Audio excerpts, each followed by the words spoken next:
నమస్తే, welcome to digital news. ముందుగా headlines. Food lab ను ప్రారంభించిన సీఎం చంద్రబాబు నాయుడు శ్రీవారి భక్తులకు కల్తీ లేని నాణ్యమైన ఆహారం అందించాలని వ్యాఖ్య.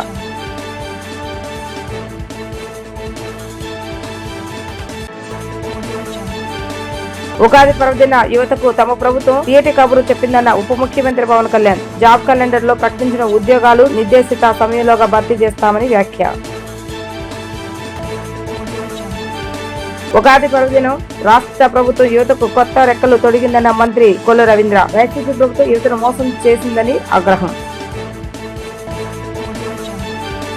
శ్రీవారి దర్శనాన్ని మరింత సులభతరం చేసేందుకు ఆర్టిఫిషియల్ ఇంటెలిజెన్స్ ఏఐ సాంకేతికతను వినియోగించబోతున్నామని సీఎం చంద్రబాబు నాయుడు వెల్లడించారు. టెక్నాలజీ సహాయంతో క్యూ లైన్ల నిర్వహణను క్రమబద్ధీకరించి భక్తులకు తక్కువ సమయంలోనే స్వామివారి దర్శనం కలిగేలా టీటీడీ చర్యలు తీసుకుంటుందని ఆయన హామీ ఇచ్చారు. తిరుమలలోని పిన్నిమర ప్రాంతంలో నూతనంగా నిర్మించిన వాటర్ ఫుడ్ అనాలిసిస్ ల్యాబ్ ను సీఎం చంద్రబాబు నాయుడు ప్రారంభించారు. కేంద్ర రాష్ట్ర ప్రభుత్వాల సహకారంతో టీటీడీ ఈ ల్యాబ్ ను అత్యంత ప్రతిష్టాత్మకంగా ఏర్పాటు చేసింది. సుమారు 25 కోట్ల రూపాయల ఖర్చుతో అంతర్జాతీయ ప్రమాణాలకు అనుగుణంగా దీన్ని తీర్చిదిద్దారు. సుమారు 12,000 చదరపు అడుగుల విస్తీర్ణంలో 2 అంతస్తులు ఈ ల్యాబ్ ను నిర్మించారు. ల్యాబ్ లో సుమారు 50 రకాల అత్యాధునిక యంత్రాలను అమర్చించారు. ఇవి ఆహార పదార్థాల్లోని అతి సూక్ష్మమైన లోపాలు కూడా గుర్తించగలవు. భక్తులకు అందించే అన్నప్రసాదాలు, లడ్డూ ప్రసాదాల విషయంలో ఎక్కడ రాజీ పడకుండా FSSAI నిబంధనల ప్రకారం పరీక్షలు నిర్వహించనున్నారు. ఉగాది పర్వదిన రాష్ట్ర యువతకు తమ కూటమి ప్రభుత్వం తీయటి కబురు చెప్పిందని ఆంధ్రప్రదేశ్ ఉప ముఖ్యమంత్రి పవన్ కళ్యాణ్ వ్యాఖ్యానించారు. 10,060 ప్రభుత్వ ఉద్యోగాల భర్తీకి జాబ్ క్యాలెండర్ విడుదల చేస్తామని ప్రస్తావించారు. ఈ మేరకు సామాజిక మాధ్యమం X వేదికగా ట్వీట్ పెట్టారు. నిర్దేశిత సమయంలో ఈ ఉద్యోగాలు భర్తీ చేస్తామని స్పష్టం చేశారు. సీఎం చంద్రబాబు నాయుడు నేతృత్వంలోని కూటమి ప్రభుత్వం యువత ఆకాంక్షలను నెరవేరుస్తుందని ఉప ముఖ్యమంత్రి పవన్ కళ్యాణ్ అన్నారు. తమ ప్రభుత్వం అధికారంలోకి వచ్చిన 20 నెలల్లో 30,607 ప్రభుత్వ ఉద్యోగులు భర్తీ చేశామని చెప్పుకొచ్చారు. ఉపాధ్యాయ కానిస్టేబుల్ పోస్టులకి ఎంపికైన వారికి నియామక పత్రాలు అందించినప్పుడు యువత కళలో ఆనందం చూస్తామని అన్నారు. ఏడాది ఇచ్చే నోటిఫికేషన్ల ద్వారా 10,060 ప్రభుత్వ ఉద్యోగాలు భర్తీ చేస్తామని స్పష్టం చేశారు. Group 1, group 2, engineering, teaching, uniform services పోస్టులను భర్తీ చేయనున్నామని తెలిపారు. ఇక ఉద్యోగార్థుల ప్రిపరేషన్ లో నిమగ్నం కావాలని పవన్ కళ్యాణ్ సూచించారు. ఉగాది పర్వదినాన రాష్ట్ర ప్రభుత్వం ప్రకటించిన జాబ్ క్యాలెండర్ యువతలో కొత్త రేఖలు తొడిగిందని రాష్ట్ర గనుల భూగర్భ వనరుల శాఖ మంత్రి కొల్లు రవీంద్ర పేర్కొన్నారు. గత ప్రభుత్వ హయాంలో జాబ్ క్యాలెండర్ పేరుతో యువతను మోసం చేసి వారి ఆత్మహత్యలకు కారణమయ్యారని అన్నారు. NCERT నివేదిక ప్రకారం గత 5 ఏళ్లలో 4,000 మందికి పైగా నిరుద్యోగులు ఆత్మహత్యలు చేసుకున్నారని అన్నారు. టీడీపీ మచిలీపట్నం నియోజకవర్గ కార్యాలయంలో మంత్రి కొల్లు రవీంద్ర మీడియాతో మాట్లాడుతూ యువతకు ఇచ్చిన హామీ మేరకు జాబ్ క్యాలెండర్ ప్రకటించిన ముఖ్యమంత్రి నారా చంద్రబాబు నాయుడు, ఉప ముఖ్యమంత్రి పవన్ కళ్యాణ్, యువ నాయకుడు నారా లోకేష్ లకు మంత్రి ప్రత్యేక ధన్యవాదాలు తెలిపారు. వైసీపీ పాలనలో రాష్ట్రం నుండి వందలాది పరిశ్రమలు తరిమేశారు. ఏపీలో పెట్టుబడి అంటేనే భయపడే పరిస్థితి కల్పించారు. కానీ కూటమి ప్రభుత్వం ఏర్పడిన తర్వాత రాష్ట్రంలో పెట్టుబడి పెట్టేందుకు పారిశ్రామికవేత్తలు క్యూ కడుతున్నారు. ముఖ్యమంత్రి చంద్రబాబు నాయుడు, యువ నాయకుడు నారా లోకేష్ నాయకత్వంలో రాష్ట్రాన్ని ఇన్నోవేటివ్ హబ్ గా తీర్చిదిద్దుతున్నాం. 2024-25 ఆర్థిక సంవత్సరంలో దేశానికి వచ్చిన పెట్టుబడిలో సుమారు 25.03% ఏపీకి రావడం పాలనా దక్షతకు నిదర్శనం. వైసీపీ డ్రామా కంపెనీకి కాలం చెల్లిపోయింది. రాష్ట్ర అభివృద్ధిలో భాగస్వాములు కాకపోయినా ఎలాంటి ఇబ్బంది లేదు. కానీ అభివృద్ధికి అడ్డుకుంటామని ప్రయత్నిస్తే మాత్రం ఏమాత్రం సహించేది లేదని మంత్రి కొల్లు రవీంద్ర హెచ్చరించారు. తిరుపతి మొత్తాన్ని కూడా అపవిత్రం చేసిన వ్యక్తి జగన్మోహన్ రెడ్డి. అంటే అతనికి హిందూ ధర్మాల మీద అతనికి ఒక నమ్మకం లేదు. ఆనాడు రథాలు తగలబెట్టారు, మన అంతర్వేది రథం తగలబెట్టారు. అలాగే అక్కడ రామతీర్థంలో తలకాయ తీసేశారు, రాముడు తలకాయ తీసేశారు. అమ్మవారి దగ్గర సింహాన్ని ఎత్తేసారు. వాటిలో ఏమి చర్యలు తీసుకోకుండా నిన్న ఉగాదికి డ్రామాలు చేస్తా ఉన్నాడు. పేపర్లో పెద్ద యాడ్ వేసుకుంటాడు, హిందూ ధర్మ పరిరక్షణ అని చెప్తాడు. ఇవాళ చివరికి నారా లోకేష్ గారు ఇంట్లో దేవాలయంలో పెట్టుకుని పూజ చేసుకున్నటువంటి వాళ్ళ కుమారుడు చేసినటువంటి ఒక శివలింగాన్ని కూడా క్షుద్ర పూజలని మాట్లాడుతున్నాడు. ఎందుకంటే సిగ్గుచేటు ఇంకోటి ఉంటుందా? ఇవాళ అన్ని సర్వమతాల్ని మేము ప్రేమిస్తాం. హిందూ మతం, క్రిస్టియన్, ముస్లిం అందరం కూడా సోదరులాగా ఉంటాం. అన్ని మతాల్ని గౌరవిస్తాం. అలాగే హిందూ ధర్మాన్ని కాపాడటంలో అందరూ కూడా భాగస్వాములు అవుతున్నాం. ఇవాళ ఈ రకమైనటువంటి దుర్మార్గమైనటువంటి ప్రచారం చేసి ఇప్పుడు మళ్ళీ కొత్త డ్రామాలు ఆడతాం, నేను హిందూనని చెప్పుకోవడం కోసం చెప్పాం. అందుకనే అతనికి ఒక విశ్వాసం లేదు, నమ్మకం లేదు. ఊరికే ఏదో ప్రచారం చేసి ప్రభుత్వం మీద లేకపోతే వ్యక్తిగతంగా విమర్శలు చేయడానికి దిగుతా ఉన్నారు. ఆల్రెడీ మేము పట్టాభి సీతారామయ్య గారి దాన్ని క్యాబినెట్ పంపించడానికి కూడా నిర్ణయించుకోవడం కూడా జరిగింది. దానికి సంబంధించి నిన్న మరి తొలి సంతకాన్ని కూడా కలెక్టర్ గారు పెట్టడం వారిని అభినందిస్తూ ఉన్నాం. ఇవాళ ఎట్టి పరిస్థితుల్లో మేము ఆ రోజు కూడా వాళ్ళు అడ్డం పడినా చేయడానికి మేము సిద్ధపడ్డాం. కోర్టు డైరెక్షన్ ఇచ్చినా కూడా వాళ్ళు అడ్డం పడ్డారు. దాంట్లో ఖచ్చితంగా పట్టాభి సీతారామయ్య గారి స్మారక భవన నిర్మాణం చేసి తీరుతాం. కేంద్రం నుంచి కానీ ఆంధ్ర బ్యాంక్ ఏదైతే యూనియన్ బ్యాంక్ నుంచి కానీ నిధులు తీసుకొచ్చి ఆ భవన నిర్మాణం చేయటం ద్వారా స్థానిక యువతకి ట్రైనింగ్స్ ఇచ్చి ఉద్యోగ ఉపాధి అవకాశాలు కల్పించడంలో ఈ భవనం ఉపయోగపడుతుంది. వీళ్ళేదో అనుకున్నారు ఆయన పేరు పెడితే ఆయన పేరు వస్తుంది అనుకుంటున్నారు. ఆయన పేరు కోసం కాదు, ఆ భవన నిర్మాణం చేయటం ద్వారా మన వాళ్ళకి ట్రైనింగ్ ఇవ్వచ్చు, మహిళలకి ట్రైనింగ్ ఇవ్వచ్చు. ఆ స్మారక భవనంలో జరిగే ఆ ట్రైనింగ్స్ కూడా మన వాళ్ళకి కూడా చెందకుండా చేసినటువంటి దుర్మార్గుడు పేరు నాని. దయచేసి ప్రజలు అది గమనించాలని చెప్పి తెలియజేస్తాం. షర్మిలకు మేలు చేయడానికి జగన్మోహన్ రెడ్డికి అన్యాయం చేయడానికి వారి తల్లి విజయమ్మ ప్రకటన విడుదల చేశారని వైఎస్ఆర్సీపీ రాష్ట్ర అధికార ప్రతినిధి మాజీ ఎమ్మెల్యే రాజమల్లు శివప్రసాద్ రెడ్డి తెలిపారు. జగన్ పై షర్మిల చేసిన వ్యాఖ్యలు తీవ్ర అభ్యంతరకరంగా ఉన్నాయని, కోట్లాది మంది ఆడబిడ్డలో ఆయన్ని దేవుడిచ్చిన అన్నగా ఆరాధిస్తుంటే రక్త సంబంధం కలిగిన షర్మిల శత్రువులు కూడా ఇలా ఉండరు అనటం బాధాకరమని ఆయన అన్నారు. షర్మిల మాటలు విజయమ్మకు బాధ కలిగించి ఉండాలి, కానీ అలా జరగలేదని ఆవేదన వ్యక్తం చేశారు. విజయమ్మ ఇచ్చిన స్టేట్మెంట్ కు నోటరీ చేయించి మరి విడుదల చేయడం వెనుక వ్యూహం ఉందని అన్నారు. వైఎస్ఆర్ భారీగా ఆమె ఏమి చెప్తే అది ప్రజలు నమ్ముతారన్న అభిప్రాయంతో నోటరీ చేసి మరి లేఖ విడుదల చేశారని అన్నారు. ఈ లేఖ మొదటిగా టీడీపీకి చెందిన సోషల్ మీడియా గ్రూప్ లో కనిపించిందని, దీన్ని బట్టి స్క్రిప్ట్ ఎవరు రాస్తున్నారు, ఎక్కడ తయారవుతుంది అన్న దానిపై ప్రజలకు అవగాహన కలిగిందని అన్నారు. విజయం అనేక సందర్భాల్లో తాను షర్మిల వైపే అన్న విషయాన్ని చాలా స్పష్టంగా చెప్పారని అన్నారు. ఇది ఎవరు చేసిండారు? నోటరీ చేసినారు. విజయమ్మ గారు ఇచ్చినటువంటి స్టేట్మెంట్కు నోటరీ అంటే ప్రజలను గొప్పగా నమ్మించాలనే తాపత్రయం. స్టాంప్ వేసి చెప్పినామంటాం చూడి, అట్లా విజయమ్మ గారు, గౌరవనీయులైనటువంటి విజయమ్మ గారు స్టాంప్ వేసి చెప్పినారు అని చెప్పేదానికి ఈ పేపరు. ఇది కూడా తెలుగుదేశం పార్టీకి సంబంధించిన సోషల్ మీడియా గ్రూప్స్లో మొట్టమొదట వస్తుంది. అన్ని మీడియా ఛానల్స్లో రాలే, మొట్టమొదట టీడీపీ సోషల్ మీడియా గ్రూపులో వస్తుంది. దీన్ని బట్టి అర్థమవుతుంది స్క్రిప్ట్ ఎక్కడ తయారవుతుంది, ఎవరు రాస్తున్నారు, షర్మిలమ్మకు ఎవరు పంపిస్తున్నారు, షర్మిలమ్మ వాళ్ళ తల్లిగారి పేరు ఎటువంటి ఒత్తిడి చేస్తుంది. వీరి సారాంశం ఏంటంటే కన్నా విజయమ్మ గారు ఈరోజు చేసిన ఈ సారాంశం వారి మాటల్లో, రాజశేఖర రెడ్డి గారికి సంబంధించినటువంటి ఆస్తుల పంపకం జరగలేదు. ఇది మొదటి మాట ఆమె చెప్పినది. రెండవది, జగన్మోహన్ రెడ్డి గారు ఎంఓయు రాసినాడు. ఆ రాసిన ప్రకారం ఆస్తులన్నీ కూడా షర్మిలమ్మకు చెందాలా. 236 కోట్ల రూపాయలు జగన్మోహన్ రెడ్డి గారి చెల్లెలికి మమకారంతో ప్రేమతో ఉచితంగా ఇచ్చినాడని చెప్పి నేను మాట్లాడితే అది ఉచితం కాదు, డివిడెండ్ మాత్రమే అని చెప్పింది. అంటే ఆమెకు రావాల్సిన దాంట్లోకి జమ మాత్రమే అని చెప్పి ఒక మాట మాట్లాడింది. మరొకటి బాధ కలిగించే అంశము, మేనల్లుడికి మేనకోడలకు అంటే షర్మిలమ్మ కుమారునికి కూతురుకు జగన్మోహన్ రెడ్డి గారు తీవ్రమైనటువంటి అన్యాయం చేసినాడనే మాట నాకే బాధ కలుగుతుంది. అంటే ఒకవేళ నిజంగా ఎవరైనా మీ మాటలు నమ్మితే మీ బిడ్డను, మీ కుమారుణ్ణి ఏ విధంగా భావిస్తారు తల్లి? ఇంత అన్యాయస్తుడా జగన్మోహన్ రెడ్డి అని చెప్పి మీ మాటలు నమ్మితే అనుకోరా? రాష్ట్రంలో నెలకొన్న కమర్షియల్ గ్యాస్ సిలిండర్ల కొరతపై hotels association joint election committee JAC ప్రతినిధుల పౌర సరఫరాల శాఖ మంత్రి నాదెండ్ల మనోహర్ తో భేటీ అయ్యారు. విజయవాడలోని రాష్ట్ర సివిల్ సప్లైస్ కార్యాలయంలో సమావేశమైన పరిస్థితులను వివరించారు. హోటళ్లు, రెస్టారెంట్లు ఎదుర్కొంటున్న ఇబ్బందులను మంత్రి దృష్టికి తీసుకువెళ్లారు. దీనిపై మంత్రి మనోహర్ సానుకూలంగా స్పందించి గ్యాస్ సరఫరాను మెరుగుపరిచేందుకు తమ వంతు చర్యలు తీసుకుంటామని హామీ ఇచ్చారు. రాష్ట్ర వ్యాప్తంగా కమర్షియల్ గ్యాస్ కొరత కారణంగా హోటల్ రంగం తీవ్ర ఇబ్బందులు ఉందని, బ్లాక్ మార్కెట్ లో సిలిండర్ ధర 5 నుంచి 6,000 రూపాయల వరకు పలుకుతుందని ఐకాసా ఆర్వి స్వామి, రమణ తదితరులు మంత్రి మనోహర్ కు వివరించారు. హోటల్ అసోసియేషన్ మరియు జాయింట్ యాక్షన్ కమిటీ ఫామ్ అయ్యాము.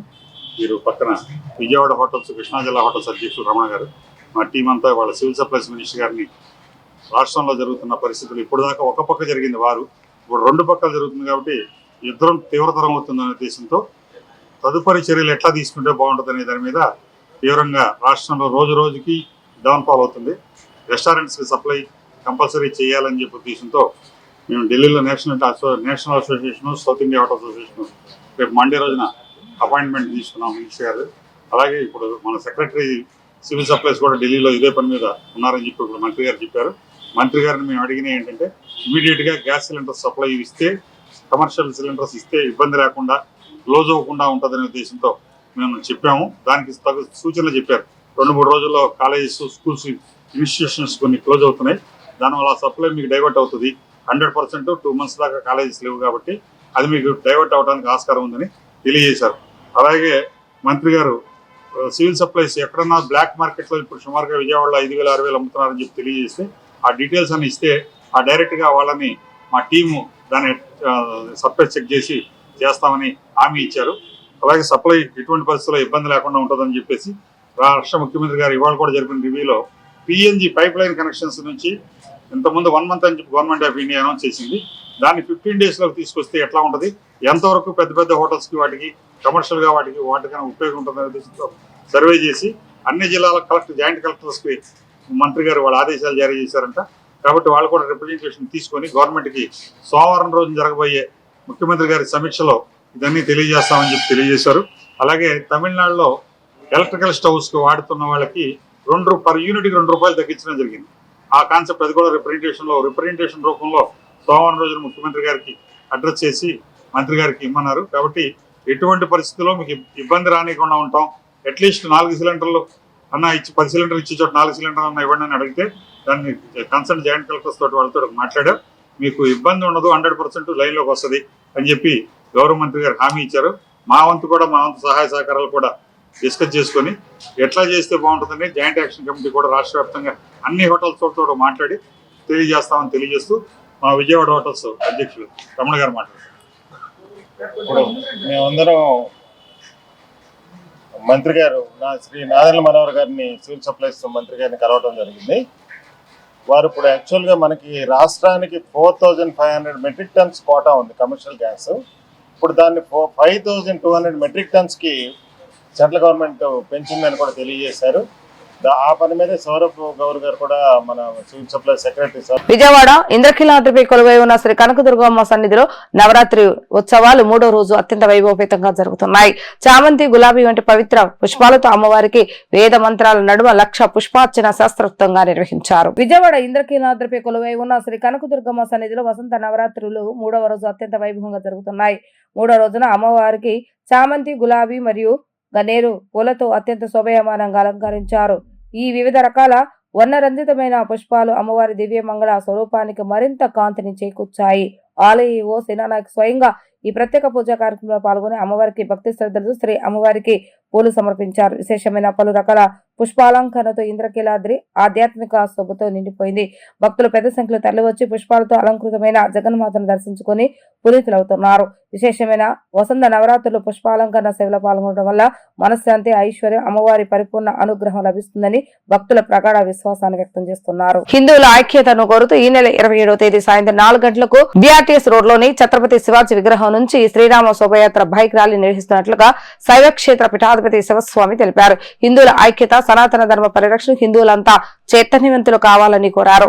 హిందూ బంధువులంతా పాల్గొని జయప్రదం చేయాలని పిలుపునిచ్చారు. నగరంలోని బిఆర్టీఎస్ ఛత్రపతి శివాజీ విగ్రహం వద్ద శైవక్షేత్ర పీఠాధిపతి నాగలింగం శివాజీ, జంధ్యాల రామకృష్ణ, లోకనాథ శర్మ, వీరాజు సూర్యతేజ, శివప్రసాద్ వెంకట్, డివిడి ప్రసాద్ పలుకు శ్రీరామ శోభయాత్ర బైక్ ర్యాలీ కార్యక్రమం గోడపత్రికను విడుదల చేశారు. అనంతరం శివస్వామి మాట్లాడుతూ హిందువుల ఐక్యతను కోరుతూ ఈ నెల 27వ తేదీన సాయంత్రం 4 గంటలకు బిఆర్టీఎస్ రోడ్ లోని ఛత్రపతి శివాజీ విగ్రహం నుంచి శ్రీరామ శోభయాత్ర బైక్ ర్యాలీ నిర్వహిస్తున్నట్లుగా పేర్కొన్నారు. హిందువుల ఐక్యత, సనాతన ధర్మ పరిరక్షణకు హిందువులంతా చైతన్యవంతులు కావాలని కోరారు.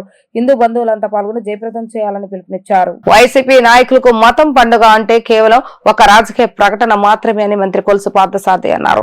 జగన్ పత్రికలో ఇచ్చే ప్రకటనలు చూస్తుంటే వారికి ప్రజల సంక్షేమం కంటే జగన్ క్షేమమే ముఖ్యమని స్పష్టమవుతుందని ఆరోపించారు. వైసీపీ హయాంలో హిందువుల మనోభావాలు దెబ్బతిన్నంతగా గతంలో ఎప్పుడూ జరగలేదని ఆయన స్పష్టం చేశారు. టీడీపీ కేంద్ర కార్యాలయంలో ఏర్పాటు చేసినటువంటి విలేకరుల సమావేశంలో మంత్రి కొలుసు పార్థసారథి మాట్లాడుతూ పండుగలను కేవలం ప్రచారం కోసం వాడుకుంటున్నారే తప్ప హిందూ సాంప్రదాయాల పట్ల గౌరవం లేదని అన్నారు. వైసీపీ పాలనలో నిరుద్యోగ అత్యధికంగా 24% చేరిందని అన్నారు. ఉపాధి లేక 4,100 మంది యువత బలవన్మరణానికి పాల్పడ్డారని తెలిపారు. కూటమి ప్రభుత్వం అధికారంలోకి వచ్చిన 20 నెలల కాలంలోనే రికార్డు స్థాయిలో ఉద్యోగాలు కల్పించిందని, జాబ్ క్యాలెండర్ భవిష్యత్తులో కూడా తప్పకుండా ఇస్తామని ఆయన స్పష్టం చేశారు. కానీ ఆశ్చర్యంగా హిందూ ధర్మ రక్షణ, హిందూ ధర్మాన్ని భక్షించే వాళ్ళే హిందూ ధర్మ రక్షణ అని చెప్పేసి ఒక అడ్వర్టైజ్మెంట్ ఇచ్చారు. ఎవరైనా సరే ప్రజలందరికీ శుభాకాంక్షలు తెలియజేస్తారు. భగవంతుడు ఆ పర్వదిన సందర్భంగా ప్రజలందరికీ కూడా మేలు జరగాలని, అన్ని కుటుంబాల్లో కూడా సంతోషాలు వెల్లివిరియాలని కోరుకుంటూ ప్రజలకి శుభాకాంక్షలు తెలియజేస్తారు.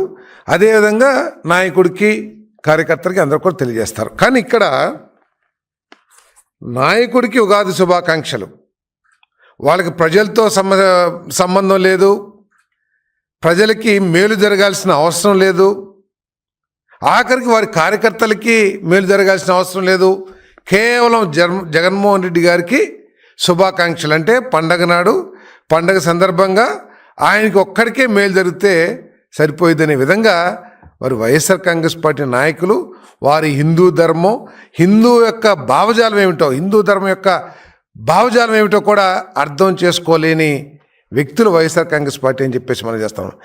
ఏ మతమైనా సరే అందరూ బాగుండాలి, ప్రజలందరూ బాగుండాలి, ప్రజలకి మేలు జరగాలి ఆయా భగవంతుల ద్వారా అని చెప్పేసి కోరుకుంటారు. కానీ వీళ్ళు మాత్రం కేవలం జగన్మోహన్ రెడ్డి గారు చల్లగా ఉంటే, జగన్మోహన్ రెడ్డి గారు సంతోషంగా ఉంటే చాలు, మాకు ఇంకే ప్రజలు ఏమైపోయినా పర్లేదు అనే విధంగా వీరు అడ్వర్టైజ్మెంట్ ఉండటం అనేది చాలా ఆశ్చర్యకరం అని చెప్పేసి నేను తెలియజేస్తాను. దాంట్లో చెప్తున్నారు హిందూ ధర్మ రక్షణ అని చెప్పేసి.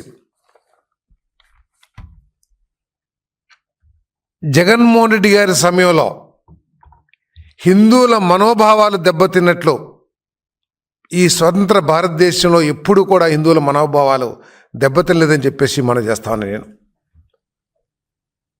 వైఎస్ఆర్ కాంగ్రెస్ పార్టీ అధినేత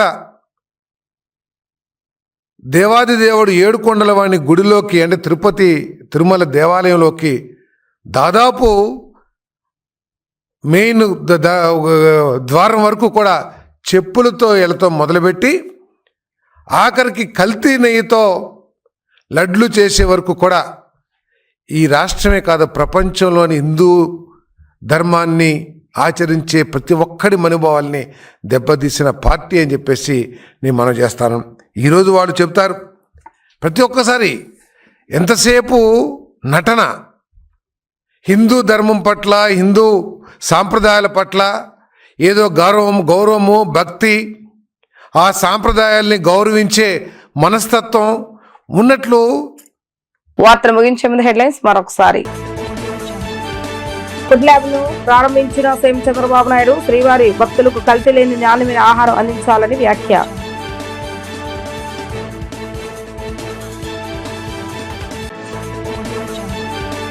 ఉగాది పర్వదిన యువతకు తమ ప్రభుత్వం తీయటి కబురు చెప్పిందన్న ఉప ముఖ్యమంత్రి పవన్ కళ్యాణ్. జాబ్ క్యాలెండర్ లో ప్రకటించిన ఉద్యోగాలు నిర్దేశిత సమయంలోగా భర్తీ చేస్తామని వ్యాఖ్య. ఉగాది పర్వదినం రాష్ట్ర ప్రభుత్వం యువతకు కొత్త రెక్కలు తొడిగిందన్న మంత్రి కొల్లు రవీంద్ర. వైసీపీ ప్రభుత్వం యువతను మోసం చేసిందని ఆగ్రహం. ఇవి ఈ రోజు వార్తా విశేషాలు. మరలా తిరిగి ప్రసారమే వార్తలు మళ్ళీ కలుద్దాం. అందరికి సెలవు, నమస్కారం.